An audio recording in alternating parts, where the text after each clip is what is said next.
Olá, estudantes do terceiro ano! Neste vídeo, vamos conversar sobre Alexandria e o período do helenismo, a ciência no período do helenismo.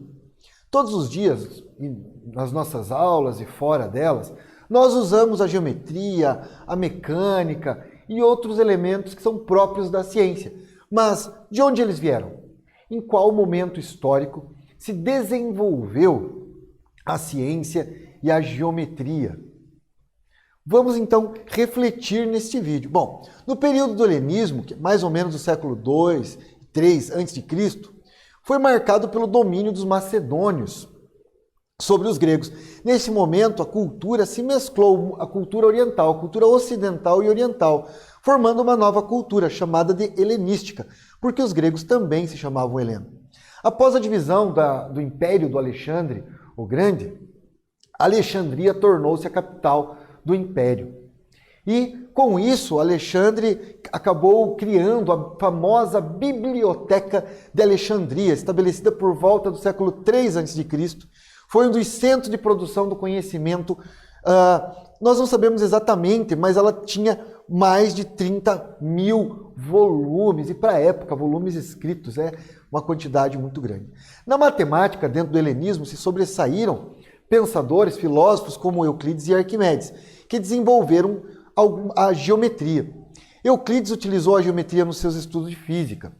A física da época mereceu atenção especial também de Arquimedes, tornando possível a invenção não só de armas de ataque e defesa, mas como elementos que até hoje são utilizados na ciência, na física, inclusive na física aeroespacial.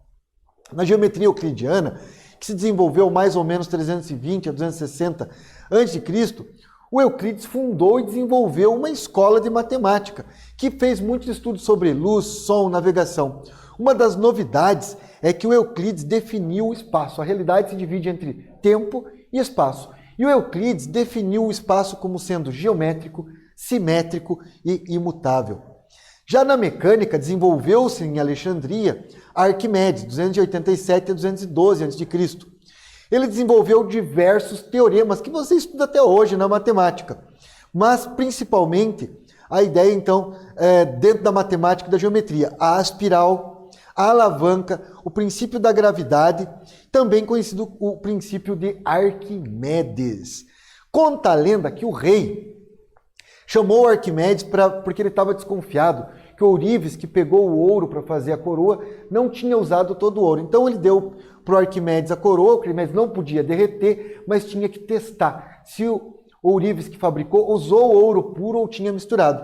Arquimedes, quando entrou numa banheira e a água transbordou, percebeu que todo o corpo que ocupa espaço, que tem peso, volume, então tem densidade. Com isso ele percebeu que ele podia colocar a coroa dentro da banheira e a mesma quantidade de ouro. E as duas tinham que fazer transbordar para fora dessa banheira a mesma quantidade de água.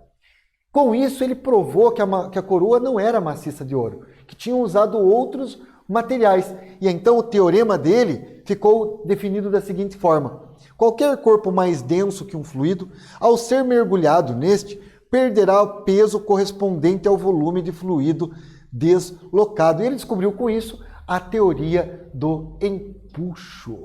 Vocês já sabiam disso? Sempre é contado essa história nas aulas para exemplificar como que Arquimedes descobriu a teoria do empuxo, inclusive com seu famoso Eureka, quando ele entrou dentro da banheira, porque ele tinha essa missão de comprovar se a coroa era realmente de ouro maciço ou não. Hiparco também, aliás, além de Arquimedes, temos Hiparco. Hiparco criou instrumentos tecnicamente aperfeiçoados, que lhe permitiram elaborar um catálogo de aproximadamente 80 estrelas. Isso lá na Grécia Antiga. Determinou as coordenadas celestes de cada uma, dividiu em 6 grandezas de acordo com a sua luminosidade. Até hoje, quando falamos dos astros luminosos e iluminados, nós temos as grandezas, ou seja, e já foi lá nesse período do helenismo que ficou definido as grandezas das estrelas. Outro cientista da época do helenismo que contribuiu para os avanços da ciência foi Aristarco, que lançou, inclusive, a hipótese heliocêntrica. Na época, não foi aceita essa hipótese heliocêntrica, mas ele já tinha pensado que os planetas, inclusive a Terra, giravam em torno do Sol. Os cálculos de Aristarco, do século III a.C., sobre os tamanhos relativos do Sol, da Terra, da Lua. E aí nós temos aqui uma ilustração. Ele fez isso por meio de cálculos, ele não tinha os instrumentos que temos atualmente, para vocês verem como era o pensamento desses grandes teóricos, físicos, matemáticos e filósofos da época do helenismo lá em Alexandria. Bom, neste vídeo nós falamos sobre Alexandria e também sobre o período do helenismo. Espero que vocês tenham gostado e até breve.